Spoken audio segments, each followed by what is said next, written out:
Dambalii jaalalaa. Dambalii jaalalaa.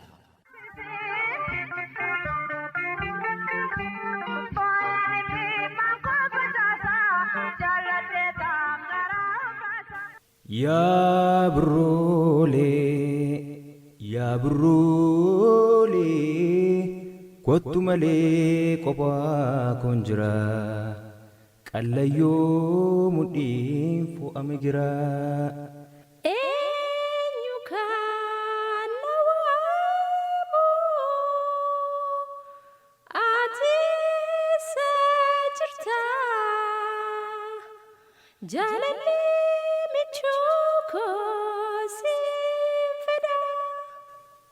Ana jaalallee kee koomee na biraa jaalallee michuu koo kophaa kun jira.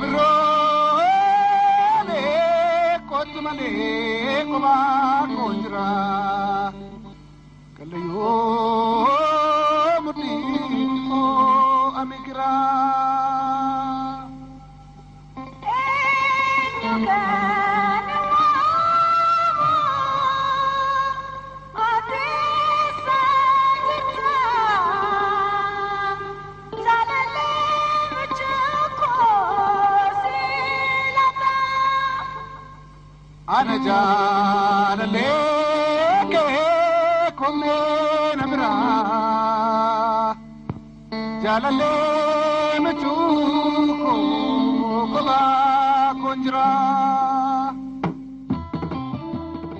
Kun qophii dambalii jaalalaati dhaggeeffattoota keenya.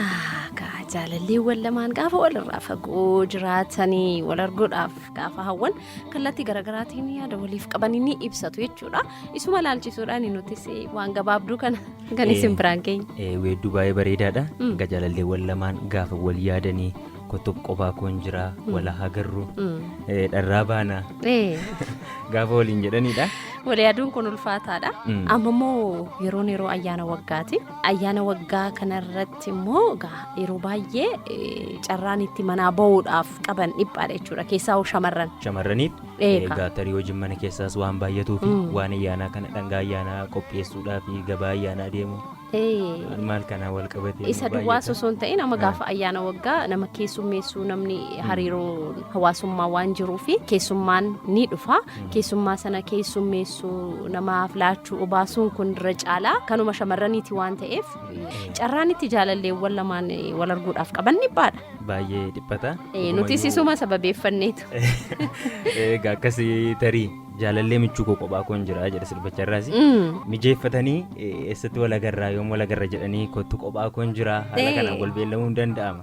Tarii dhaggeeffattoonni keenya waan amma haasaa jirru kana keessa jirtanillee nutis isinuma giddugala taasifanneetu dhimma kana kan har'a kaasuu barbaanne. Egaa wal yaaduun waanuma jiru keessaa gaafa ayyaana otoo waliin kabajjeeffaa jaallatta haalonni si danqu malee. Egaa nuti qophii dambalii jaalalaa har'aatiin dhimmuma keessan kana haasaa waliin turre jechuudha. Kallattiidhumaan sirbuma eegalleetti haaceenu Henook. Anis baay'inatti tola. Sirbichi ergaa sirba baay'ee miidhagaadha. Keessaa kanneen wal arguudhaaf carraa dhabdan kana wal affeera. Carraa kanatti fayyadama. Akka dhaggeeffattanii sin affeera jechuudha. Wal yaadaadhuma ayyaana kabajaadhuma akkasin dhaggeeffattanii sin affeera jechuudha. Yaa biroolee koo jaalallee kottu malee kophaa kun jira qallayyoo mudhii fooyaa migira. Daani'eel Taaddasatti.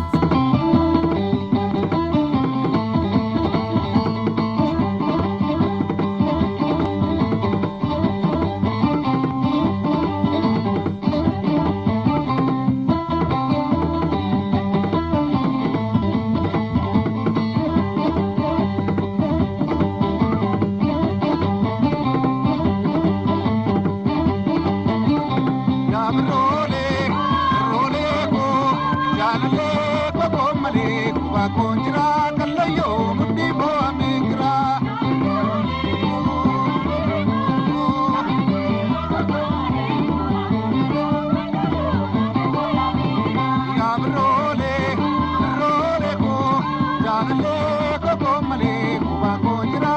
kallayyoo mudhii boo'amee jira.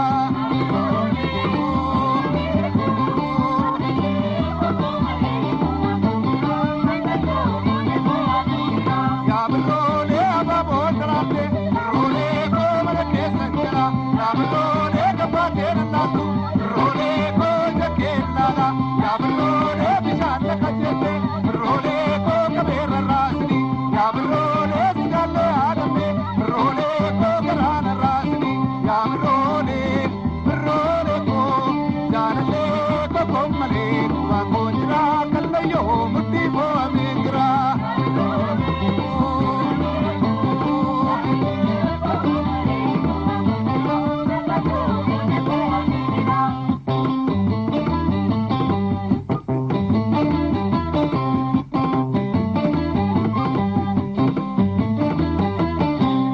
Shaggee abaaboo birraa koo wal barraa. Shaggee abaaboo birraa koo wal barraa. Yamaarabee yaguudha koo barra sooriyaa kaloo. Yamaarabee yaguudha koo yoo takaalu baatanii. Yamaarabee yaguudha koo barra sooriyaa kaloo. Yamaarabee yaguudha koo yoo sidaanu baatanii. Yamaarabee yaguudha koo bara baaturaayee. Yamaarabee yaguudha koo hatuusha waraananii. Yamaarabee yaguudha koo kana baaturaawullee. Yamaarabee yaguudha koo siboo kan maraatanii. Yamaarabee shaggee abaaboo birraa koo wal barraa.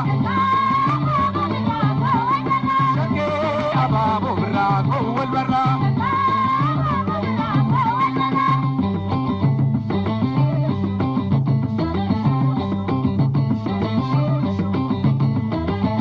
Shoolee dammoolee sifana toolee maqaan bareedu boftanaa iddoo manni keessa keessi gaggeessa nama raachini kottu noolini nama raachini kottu noolini miidhagummaa kee nama raacha kaasi sirbi xinnoo ishee akka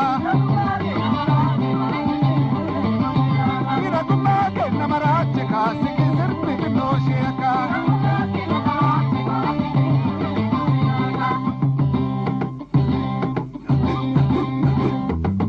Lalo, malo, bokke, dokke.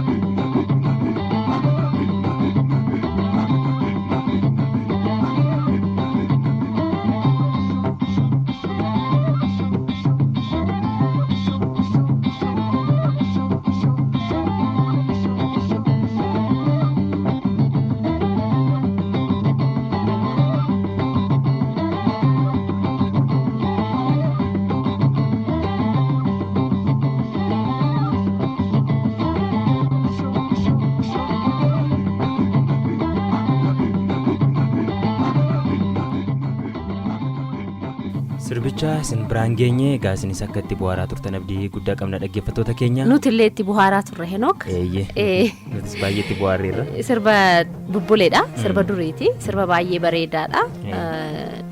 Namoonni waa hedduu itti yaadatan jiru.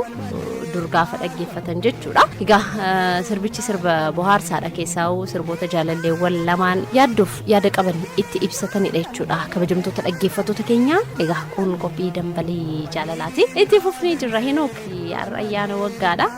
Ayyaana waggaa kabajaa jirra. Tapha wayii qabna har'aaf ayyaanuma kana sababeeffachuudha. Egaa yeroo ayyaanni ga'u namni inuma sosocho'a miti rangamu humna isaatiitti dhangaawwan garaagaraa qopheeffatee ayyaana dabarsuudhaafi. Qabiyyee tapha keenya nutti mufeet. Qabiyyee taphichaa kaasuun dura egaa waama tokko tokko yeroo ayyaanaatti maal faatu ta'a jedhee makaasuuf yaade. Daadhiin hin naqama. Yookaan maal jedhama ammaa waan garbuu irraa qophaa'u wayii dhugaatiin garbuun akaamee garmalee akaamee jechuudha. Farsoo garbuu ma jedhu? Farsoo jedhamu farsoo nama macheessaa bakka nani dhaladheetti maal jedhu sitti fakkaate abbaa xeenaa jedhu. Abbaa xeenaa jedhu. Isa sana immoo farsoo sirrii jechuudha. Abbaa reebaa jedhu. Inni sun waan nama macheessineef abbaa xeenaa. Inni sun waan nama macheessineef abbaa xeenaa jedhu. Isa sana immoo abbaa reebaa jedhu. Kun egaa lookaalii yookaan immoo hawaasa keessatti waan jedhamudha jechuudha. Maqaa garaagaraa qabaachuu danda'a. Kenneettollee jedhama. Egaa namoonni bifoota garaagaraatiin kabaju ayyaana kana kan lukkuu qalatu jira, kan hoolaa qalatu, kan re'ee qalatu, kan qircas fudhatu jira. Akka garbuu faasaa ta'uu maalisaa ta'uu dhugaatii nyaata mana kanaa keessa qopheessu baay'inaan yeroo baay'ee shamarran namatti irratti hirmaata. Inni dhiiraa immoo gabaabee korbeessa hoolaa harkisee gala re'ee haa ta'u sangaa haa ta'u duuba bu'ee waan ayyaanaaf yaadee qabatee magara maatiitti gala. Achi manni biizii ta'a. Uummannis biizii ta'a. Garaanis biizii ta'a jechuudha. Hojjechaa nyaachaa waan akkasiitiin kan ayyaanni kun kabajamu dhaggeeffattoota keenya. Egaa bakka jirtanitti ayyaana kana kabajaa nu dhaggeeffachaa jirtu jennee yaadna. Tapha gabaabaa qabna.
Akkatan dadhabe ajaa'iba kun hojiirraa reeffan gala hojiin mana keessaa hundumtuu immoo na eeggata isarraan ayyaana lukkuun jira qullubbiin quncaane daabboon toshaa yaa rabbi yaa waan meeqan na eeggataa jira.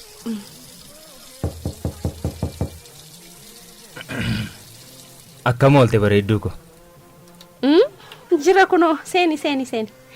Tole. Seeni ol seeni. Tole seeni. Akkam oolmaan? Oolmaan gaariidha. Oolmaa maalan sitti maamiti baay'ee dadhabe. Huccuu kee jijjiirradhu kaa. Tole mee asuma taati ammaaf baay'ees dadhabeera. Mee rimootii tokko naaf fidee mee rimootii? Rimootii? Wayyaasi. Hojiidhaa galtee xiqqooma isheellee hanga uffata jijjiirrattutti obsa si dhoowwee rimootii si barbaachisaa? Saatii 24 manatti galtee waa biraan hojjettu rimootii chaanaalii man barbaadullee natti agarsiisuudhaaf illee fedhiin qabdu mati nama ajaa'ibda baay'ee ka'ee fudhadhu barbaadadhuuti. Maal yoon si gaafadhe hojiin dadhabee olee gala miti maal ta'a yoo natti kennite kaate. An immoo bashannana ooleen ilaa akka ajaa'ibaatti gammadee bashannanaa ooleen ilaa waanuman ta'u wallaaleen gale. Ani kunoo baay'ee dadhabeera maaloo giiftii koo mee waanuma nafaan kaawwadhu naaf hidimees. Isallee wayya rimooticharra nama ajaa'ibdaa mati. Tole ka'e harka dhiqadhu siifan fidaa. Innarraa kun adda ka'e dhiqadhu. Niitiin fayyaan qabdu hojiidhaan galeem dadhabee. Ani soo qixxeedhuma keen dadhabaa ooleereef galee. Waan ayyaana waggaa hojjechuuf gugguufaa jira oo dadhabbiin koo maaf sitti mul'achuu didi harka dhiqachuun sitti ulfaate. Aboo maaloo dhiisi waan akkasii dhiisime ayyaanaan dubbii nan barbaadin. Atuu ayyaanaan dubbii nan barbaadin atuu qoosaa akkasii dhiisi dubbii maaliiti afachi gooftaa koo ani yeroo mara qofaa koo mana keessa hojjedha yeroo hundaatti teessee mana laalta yoo barbaadde miila kee walirra kaawwattee rimootii keetiin chaanaalii barbaadde jijjiirtee laalta maal goota natti si quubse abbaa koo. Quufaa. Waa'ee quufaa maal odeessiti jedhana har'a moo durii kanan si waliin gola keessa oolu giifti moo har'a waa unatteettaa? Waan unadhe sitti fakkaate dhugaa qabda maalan unadha homaan unanne nan dadhabe abbaa koo ba'aa hunda kana qofaa koo baachuu hin danda'u yoo dhugumaan na jaallatte ta'e na gargaarii siin jechuutan jirtu. Silaa sin jibbaa miti si jaalladhe miti jaalala kee maraadhee bu'aa wayii miidha keessa darbee miti kanan si argadhe. Ni shakkita moo jaalala kooti? Osoo na jaallatte akkanaan si jalaa miidhamu ni feetaare. Maali miidhaa maalee giiftii ko anis dura waan fedhe haa ta'u giiftii ko amaan sin arginu malee. Akkas taanaan ila anis atis qixxeedhuma ala oollee galu. Ati dadhabeera jettee miila kee walirra keessee gaafa televezyiinii ilaaltu ani irbaata hojjechuu buna danfisuuttan qabama. Amma irbaata nyaannee yoo xumurru mi'a dhiquuttan deebi'a. Ganama osoo ati ciistuu yookaan raftuun hirribaa ka'ee hojjedha kana beekta. Hirriba osoo dhuman hawwuun dhiisaam abbaa manaa koo. Ba'aa mana keessaa hunarra jira. Isa akkasitti bareeddee deemtu kana huccuu kee miiceen, kaalsii miila kee irra jiru miiceen, kophee kee haxaa'een nama si fakkeesseen hojiitti si gaggeessa. Erga si booddeen ani immoo gara hojiitti deema. Kana hundumaa ijji kee hinuma arga. Hin dadhabdii haati manaa koo hin dadhabdii hin miidhamti laata jettee guyyaa tokko yaaddee beekta. Isa hoo dhugaa jette giiftii koo ilaa akka gootu anoomaan beeku mee maal si gargaaru akkamittiin si gargaaru. Jijjiiramte jechuudha. Akkas taanaan gaariidha. Kunoo amma ani lukkuu qalaan jiraami argaa jirta miti. Ati immoo qullubbiinaaf quncisi kaa. Suutan si barsiisa isa kaan immoo. Tole giiftii ko isa nan garraasi miidheebiyyuu dhiifama naaf dhiisi kamaalu. Eeyyeen jaalalli akkasii nama jaallatan deeggaruun haati warraa ofii akkasiin dadhabdeela namoonni hedduun haadha warraa ofii galagalanii ilaalan waanuma nyaatamu waanuma qophaa'etti galu akkasiin dadhabdee fiddeetti hin beekan.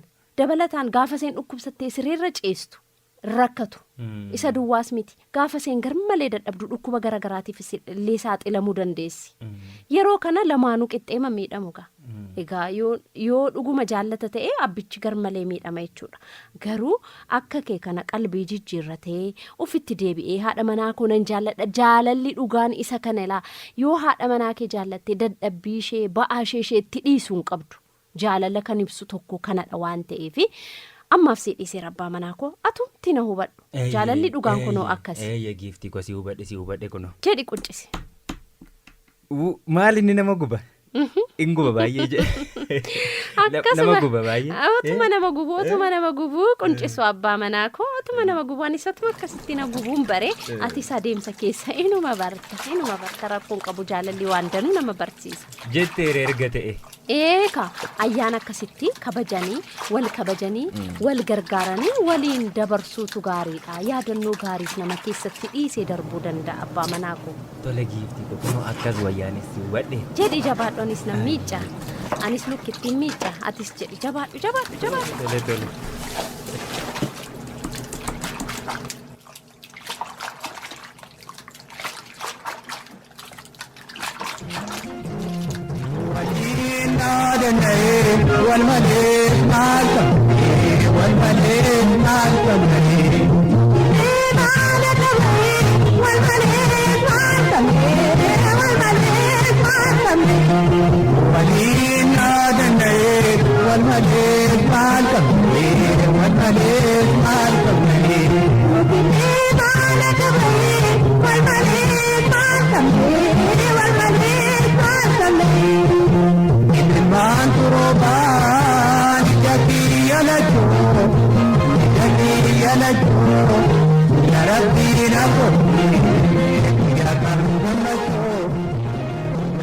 Kabajamtoota dhaggeeffattoota keenya egaa tapha kanarraa waa barattaniitu jennee yaadna. Tapha kanarraa dhugumayyuu waan guddaatu baratama. Egaa hojii utuu gargariin qoddatiin keessumaa guyyaa ayyaanaatti hojii waan baay'atuu fi waan hundumaa wal gargaaranii qixatti walii wajjin hojjetanii jaalala walii qaban illee walii ibsan gaariidha. Dur harmootiin keenya yookaan haadholiin keenya halkan guutuu hojjechaa bulanii gaafa namni ganama gammadee nyaatutti nyaachuu dadhabanii yeroo isaaniitti lagatantu jira jechuudha. Faallaa isaatiin garmalee dadhabanii hojjechaa gaafa bulan ni dadhaban. Yeroo sana gaafa fedhiin nyaataallee hin jiru nama gammachiisuudhaaf of aarsaa taasisu jechuudha. Kanaaf wal haa deeggarru jenna.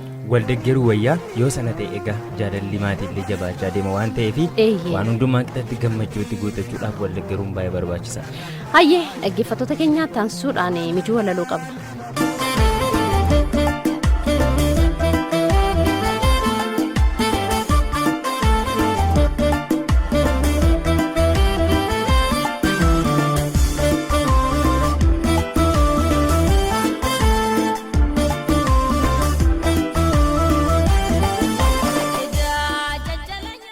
Yeroon karaa deemu ijji koorra bu'ee onnee koona keessaa hate yooman se'e biyyi nagaa jedheen karaa koo adeema ida haala kanaan danuutu saamamaa ijji koonii erga afaaniin haasa'a qaamni kiyya martuu inuma socho'a garuu nagaan qabu anoo waagateera otoon ani hin beekiin onnee saamameera maal hattuun akkanaa maal saamtuun akkasii shokogosoon godhin osoo natti hin bu'inii huccuu keessa darbee qaama koo baqaqsee osoon ani hin beekiin onnee keessaa baasee yaadaaf qalbii dhoowwii anaan naraateesse amma hattuu kana eenyummaa isaa bare eessatti himadhee dhaddacha sakamtu isa adabaare moo dhiifama godhee fi onnee koo deeffadhe lakki moo haafu akka kan koo fuudhettanis kan isaa fudhu tokkoof tokko taanee namnis bagaa jedhu.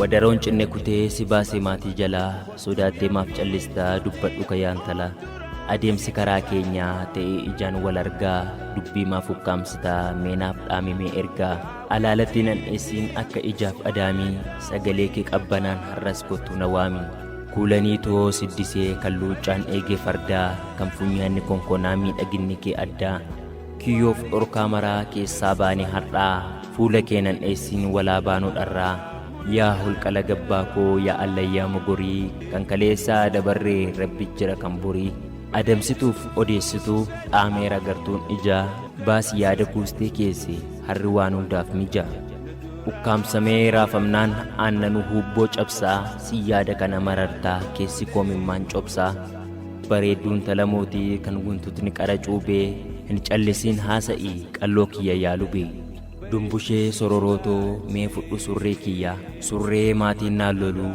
fudhadhu lubbuu kiyyaa isheetu gulummaa kiyyaa yaa midhaan abbaan koo facaasee gaangeen dheedde sallaggoote maaf na laalta akka waarsaa baallee ijaalasas goote maaf qalbiin na sakaaltee na laalta akka lagaattii koochoo baastee barristee naan dhuftuu akka allaattii natti maramtuu mudhiitti harka keenatti footee gorora keenan obaastu ungoon xambas na goote lamma asaffaa godina shawaa kaabaa wacaaleerra.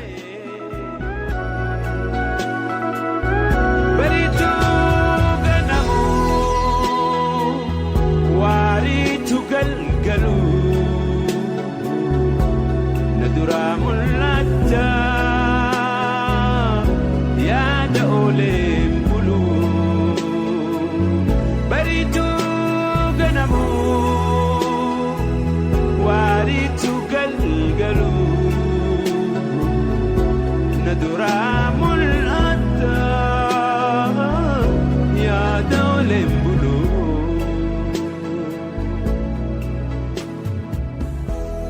Kan dhaggeeffachaa jirtan OBN irraa qophii dambalii jaalalaatti dhaggeeffattoota keenyaan waliin jirtu si waliin jirraa waliin jirra jechuudha.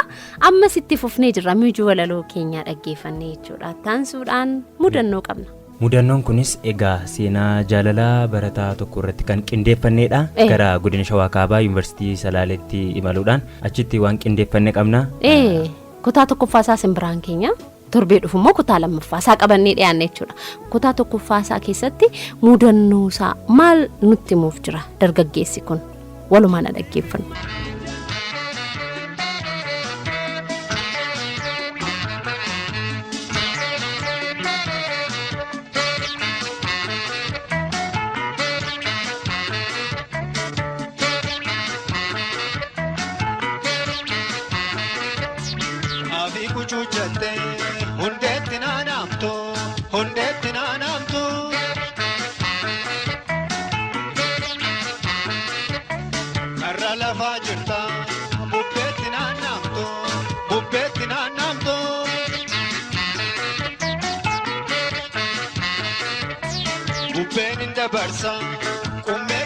ganamsa buteessi qaqamsa.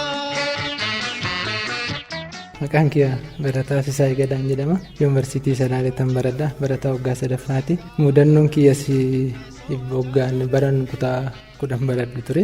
Yeroon kutaa 10 baradhutti abbaan kiyya hojii dhuunfaa qaba. Ofcoo baabura minaan daaku jechuudha.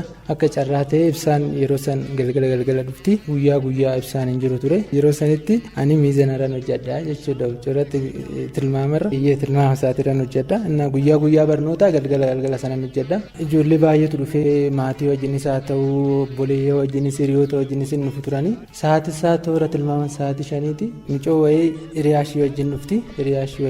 Achitti akka carraa walagarra. Gaafa walagarru achi minaan baadiyyaa irraa dhufanii garuu magaalaa taa'u kutaa 9 baratu isaan akka tasaa hin beekne yeroo sanitti kutaa 10 gibbuma tokko keessa baranna turre. Innaa gaafa dhufanii minaan qanqala guddaa kanaan daaksisanii hoggaan namaddii keesse minaan kana naa tilmaami naan jette. Tilmaamee fi achuma bukkee godhattee deemte qarshii naan kaffallee achuma minaanicha tilmaamachiisteetuma achuma gootee deemte ganama deebitee dhufte galgala san dukkanasii agasmara antiniin jennu ganama gaafa ishiin dhuftu minaanicha qarshii naa kaffaltee maal jettee deemte yeruma sana aduma hin qoosti anis tapha kana nan jaaladha.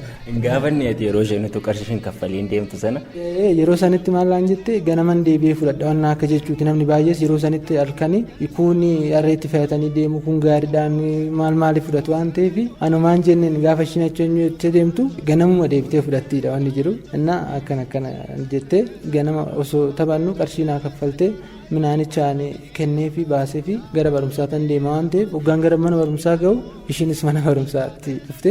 Achittis wal argitan. Dura hin beektu mana barumsaatti? Hin beekun ture achitti wal agarree gaafa wal agarru nama kana jedhee taan hoggaan laalu galgala dukkana keessa ture ganama argee ammas immoo hoggaan mana barumsaa yuunifoormii uffata seeraa uffata icha uffadhee dhaqu achitti ishiinis uffata uffattee jirti argee guyyaa eddaa manni isaanii wal biraan hin beeku manni keenya walitti dhiyaata. Garuu wal argitanii hin beektan mana hin baatu moo? Ishiin baadiyyaa turte akkuma siin jedhe kutaa 8 achitti baadiyyaa irratti xumurtee kutaa 9 dhufusaan ani immoo elementarii keenyatti hin barannee iskuulidhaaf dhufte waan ta'eef achitti waliin agarree innaa reefu barumsa jalqabna innaa achitti argee marga keessa taa'u ijoollee wajjin margi kun birraadha hin dubbisne achuma safara isaanii deddeemti gaafa kaanittan micoo biyya kiyyaa kan turte kan baadiyyaatti wajjin turre biratti arge gaafa biratti argu intalli tun hin qoosti intalli tun tapha beekti maaliif wallan barsiistu ani taphan jaaladha akkuma haadha ati qaldii malee qubna kanan beektu namaa wal sin barsiisu naaf barsiistaa jette innaa ayi lakki akkana natti tolte wajjumaan taphachuudhaaf jecha malee waan biraaf miti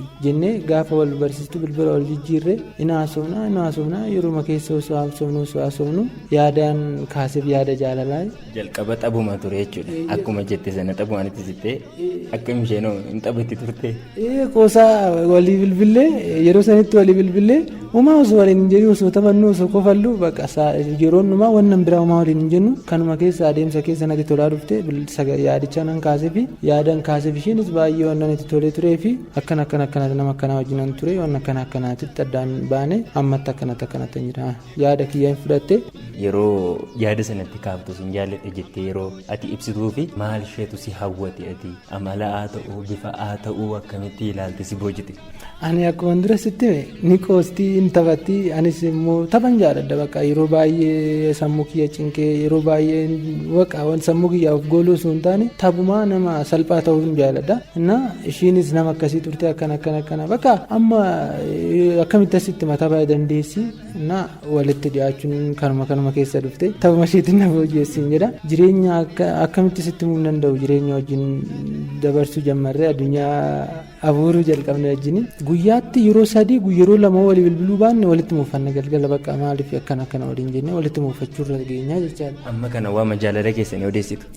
Bakka akkamitti asitti guyyuma yeruma saniyyuu wal agarree wal biraa deemnet chawuu waliin jenne ogguma galgala sa'aatii 12 chawuu waliin jenne na bira dhufte yookaan barri keenya irratti yookaan immoo wal bira dhufne ogaa achirraa siqteet aara kootu lakkii deebii tokko haasofnee itti deemna kanarra sadarkaa kanarra osoo geenyeerru gaafa kutaa 10 gara xumuraatti irra ga'u bakka nuyi addunyaan jirre keessa jirra ganna akka carraa ta'e ishiin maatii bira gara Finfinnee firri maatii ishiin jira achi deemte animmoo sulultaa hiriyaa kiyya biraan taa'aa ture yeroo sanitti dhukkubsa dhukkubsadheera naan jette gara dabra biraan kana jirti. Walii bilbilli ishii naa hojjechuu dida maal taateeti jedhee ji'a tokko torbee lama bilbilli ishii naa hojjechuu didee naan ka'u yaalaan hojjetu bilbilli haarawwee naa bilbilamaa sagaleen immoo dhaga'amu ishuma jedhee tan tilmaamaa anis ultan jira siin jedhee gaafa taanitti ji'aaf torbee lama booda naa dawwallaan maali bilbilli kenna gaamu bilbila biraatti naa dawwalte bilbilli kenna gaamumnaan gara dabra biraanan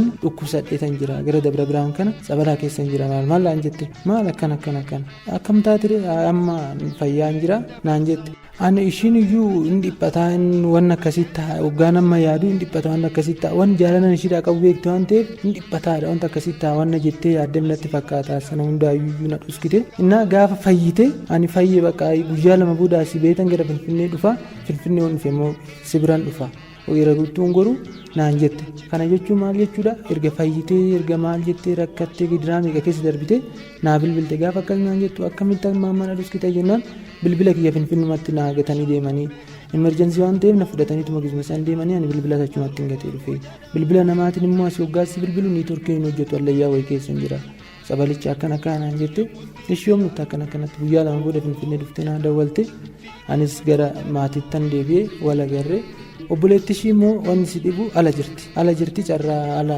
deemu kana yaala fi jirti alan deema ani barumsi natti hin tolu waan akkasii naan jetti durumarraa jalqabee daashiin waggaa finfinnee jirtu sanuun adooskiti malee ala deemuudha waan tokko xumuraa jirti akkana piroosesii akkanatti xumureetanii balaan achi keessa jiruun naala darbe malee deemuudhaaf ani iyyuu naan jetti carraa kana hunda sadarkaa kanarra geessi jechuudha maaliif amma kana waggaa deemuudhaa kaatu na dhooskita akkamitti natti nimtu akkamitti akkana goota maal waliin jenne biyaansi nu kana waliin mari'annee teenyee irratti mari'achuu hin qabnu osoo natti nimin deemta jechuudha jenna namni miidhamtaafanii yoo dhageesse yookaan afinaan jetta hafuudhaaf immoo ani intiniin jedhu baay'een deemuudha intinii jedha jireenya keenya akkana nu barganaa barattoota maaltu waa'ee jireenyaa siyaasaafsisa maal taate maali dirqama barnoota turqama xumuruu qabdu yoo xiqqaate gaafan jedhuun lakkii akkanaan aan jette inni iyyuu hin taane bakka ammaan boodaanis maa wajjinan jira naan jette tole jedheetan ganna sanii kutaa 10 qorame qormaata kutaa 11 darbiinsa irra miiggachaa jira akka carraa qabxiin darbiinsaa naa dhufe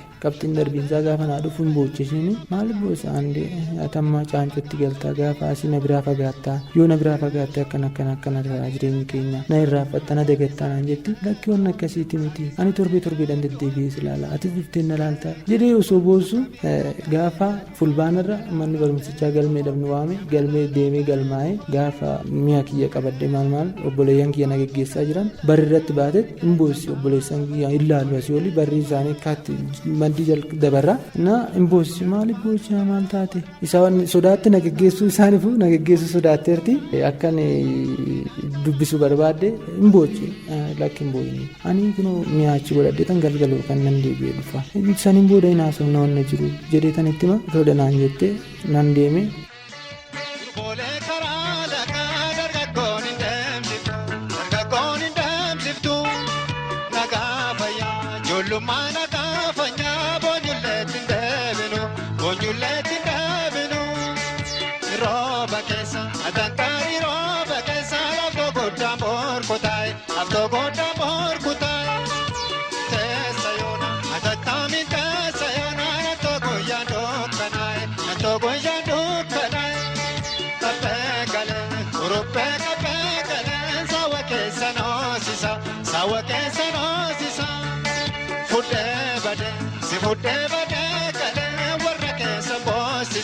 warra keessa baasisa bitaachako gammachuu bitaachako tifu keessa raamani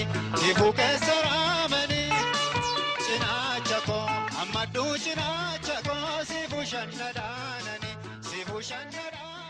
Mudannoo simbiraan geenye turree egaa mudannoo kana dhaggeeffattanis waan hedduu akka irraa hubattan abdii guddaa qabna guutummaa isaa xumuruu baannus egaati.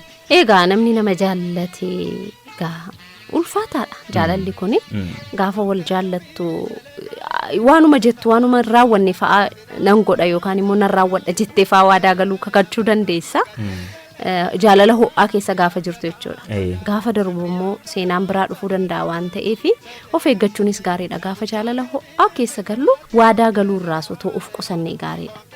Yeroo baay'ee dhuguma namoonni yeroo jaalala ho'aa keessa galanii waan hundumaa yeroo sanatti waan ta'utti fakkaata waan ta'eef waadaa jajjabaa waliif galu amma du'aatti ansiifan jira waliif jirra waliif kakatu ta'us gaa booddee wanti sun darbee gaafa yoo wal ganuun dhufee wal irraanfachuun dhufee immoo madaa ta'ee jireenya isaanii keessatti rakkootti ta'ee yerootti tarkaanfachuu dadhabantu jira.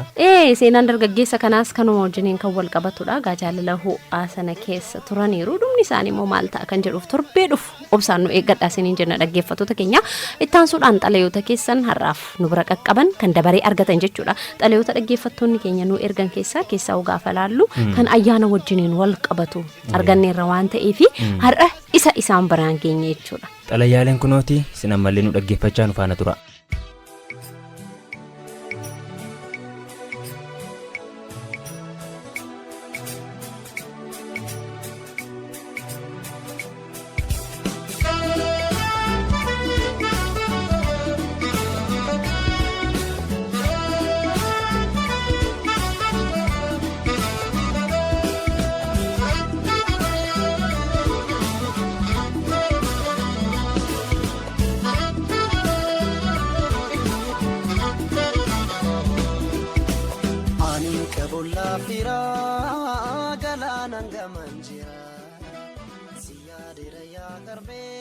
Fakkinya na dhoowwee malee si yaaduun ifni yaada koo maaliin godhaa garuu fakkeenyaatti hammaatu nagaan ta'e. Dur yeroo tsooma hiikaa jala bultii isaarraa eegallee haala adda ta'een dabarsina turre. Yeroo abbaan koo lukkuu qalee ati immoo lukkuu sana hojjechuuf mana keessa oliif gad jettu. Yeroo nani xinnummaa koo sanaan si jala fiigu. Yeroo sana ija koo dura adeema harmee koo. Baga geessee osoon siin hin jedhin waan keessa koo guutee afaanitti na dhufee nan eegaleemi. Harmee koo yaanni kee bar waan hunda na dagachiise. Taateewwan yeroo ijoollummaa kootii fi waan waliin dabarsinee duwwaa na yaadachiisa.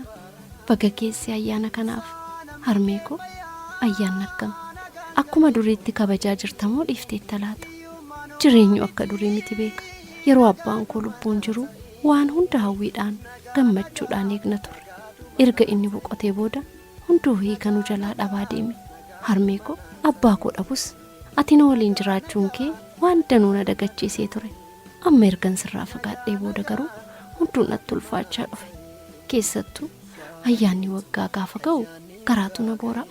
Kophummaan natti dhaga'ama. Si yaada harmee koo kaamettii koo jala bultii ayyaanaa halkan guutuu hojiidhaan dabarsita. Anis si waliinan taa'aa ture. Akkatti lukkuun hojjetamuu fi wantoota biroos natti agarsiista ture. Halkan sana ati rafinaan jettus anin dhaga'u si waliinan taa'uu fedha. Anaaf guyyaan sun guyyaa addaa fi gammachuu addaa naaf kennitu ture. Ammoo harmee koo biyya ormaa akka biyya ofii miti. Aadaan inni asii fi achiis tokko miti. Ani fooliif daabboo ittoo lukkuu dharra'aan jira. Asimmoo hin jiru. Yeroon ayyaana waggaa yaadu siin ala ayyaana dabarsuun akka dhagaatti natti ulfaata. Harmee koo maal godhure? Akkamiin ani yaaddoo koo kana bahadhare? Baay'ee si yaadeera. Maalumaafuu ammaaf waa gochuus hin danda'u. Bakka jirtutti nagaan naaf jiraadhu. Ayyaannis ayyaana gaarii siif haa ta'u. Sin jaalladha. Ana mucaakii meetii tolaati Dubaayirraa. Harmee koo kan magaalaa Dambidollootti argamtu agartuu addunyaatiif. Nagaa na jiraadhu mee nagaa fayyaa na jiraadhu mee.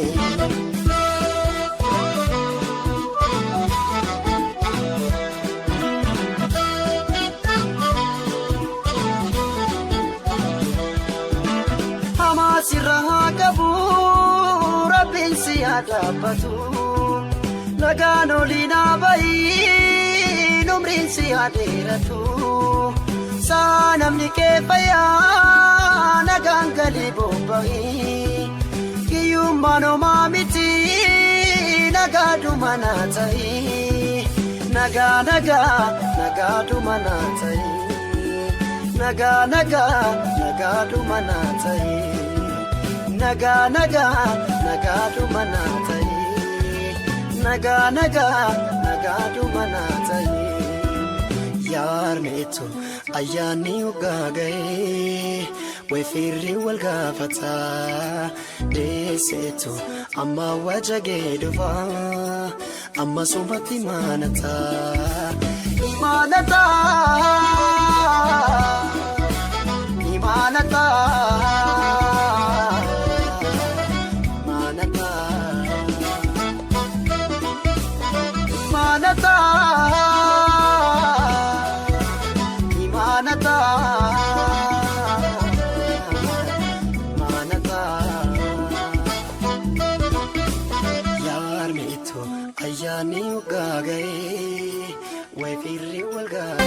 nama biraa nimbaruu nandeessini onne toosi jalattu madeessini haati anaaf yoomillee abdii kiyya hin fagaatin narraas ni tiyya nama biraa nimbaruu nandeessini onne toosi jalattu madeessini haati anaaf yoomillee abdii kiyya hin fagaatin narraas ni tiyya.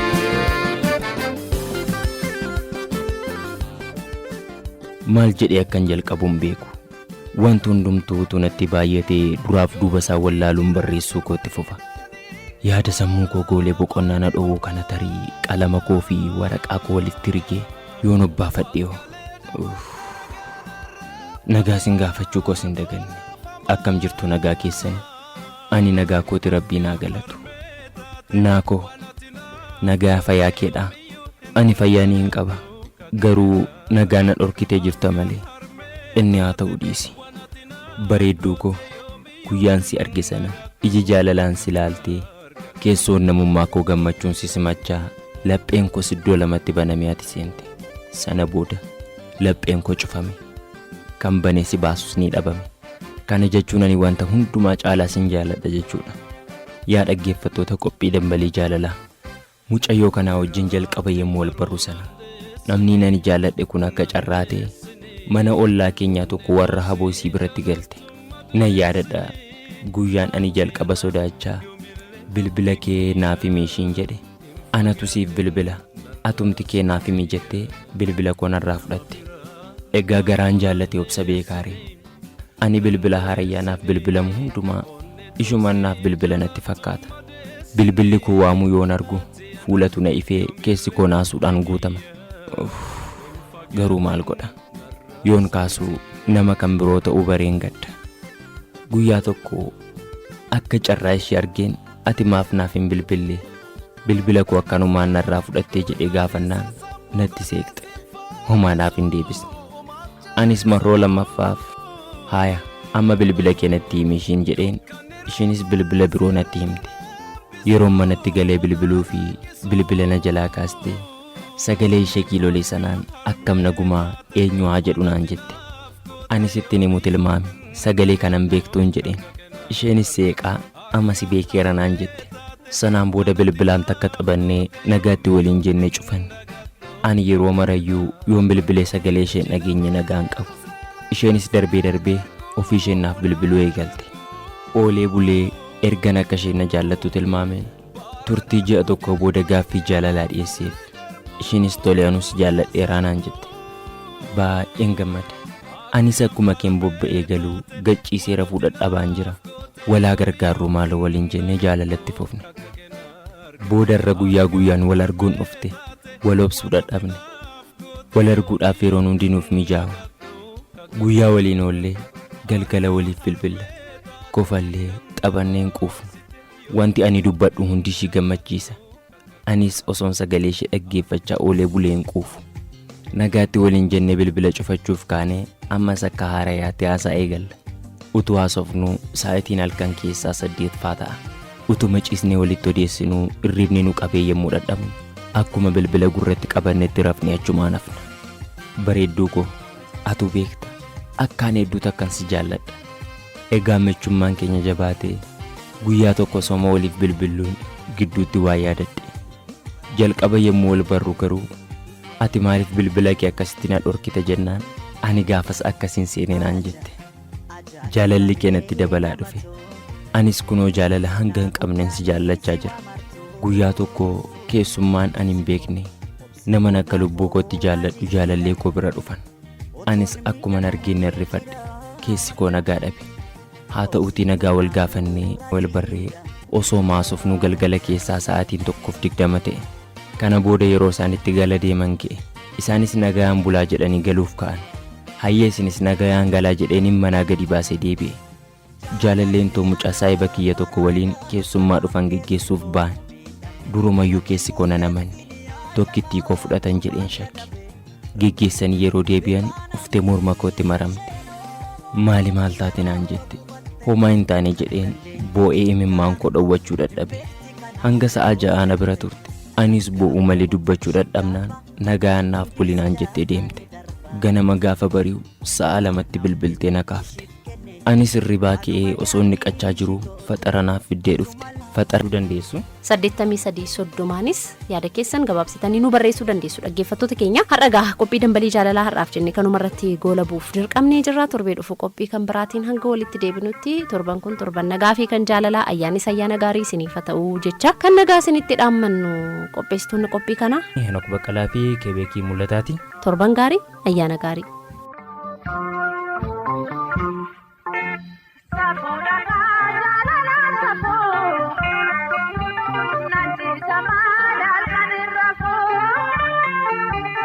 Dambalii jaalalaa. Dambalii jaalalaa.